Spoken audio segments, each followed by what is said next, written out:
তৃণমূল সরকারের আমলের সবুজ সাথীতে এখন শুধু ধুলো আর মরছে। গোডাউনে ফেলে রাখা হাজার হাজার সাইকেল এভাবে পড়ে থাকায় ক্ষুব্ধ স্থানীয়রা। অভিযোগ, নদিয়া জেলার হাঁসখালি ব্লকের দক্ষিণ পাড়ার প্রায় ৩ কোটি টাকা ব্যয়ে নির্মিত কর্মতীর্থ ভবন এবং দক্ষিণ পাড়া হাই স্কুলের ক্লাসরুমে বছরের পর বছর ধরে ফেলে রাখা হয়েছে ছাত্রদের জন্য বরাদ্দ এসব সাইকেল। তৃণমূল জমানার প্রশাসনিক চরম গাফিলতির কারণে সময় মতো সাইকেলগুলি বন্টন করা হয়নি বলে দাবি স্থানীয় বাসিন্দাদের।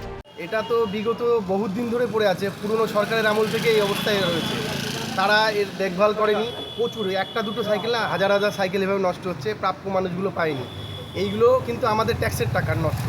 এইভাবে কিন্তু শুধু আজকে আমরা দক্ষিণ পাড়ার ছবিটা দেখলাম, কিছুদিন আগে কিন্তু হাঁসখালি ভিডিওতে একই চিত্র দেখা গেছে।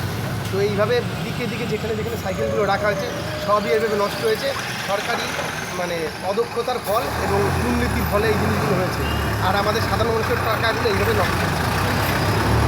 চাই এর তদন্ত হোক, এর পিছনে থাকা আধিকারিকরা সামনে আসুক, তাদের কাছ থেকে দরকারের ক্ষতিপূরণ নেওয়া হোক।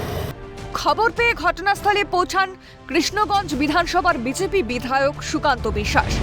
গুদামজাত নষ্ট সাইকেলের স্তূপ দেখে তিনি চরম ক্ষোভ প্রকাশ করেন এবং বিগত তৃণমূল সরকারের জমানার প্রশাসনিক দুর্নীতি ও গাফিলতিকে কাঠগড়ায় তোলেন। তিনি বলেন, সুযোগ থাকা সত্ত্বেও পড়ুয়াদের হাত থেকে এই সুবিধা কেড়ে নেওয়া হয়েছে।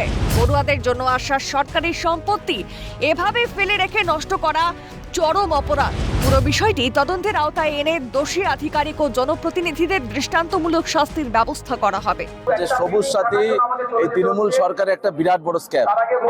যেভাবে পশ্চিমবাংলার সাইকেল হরিয়ানায় তৈরি, কত টাকায় টেন্ডার, কত টাকায় দাম, যে সেই সাইকেলগুলো দেওয়ার পরে তাকে ফিটিং করতে 1000 টাকা লাগে।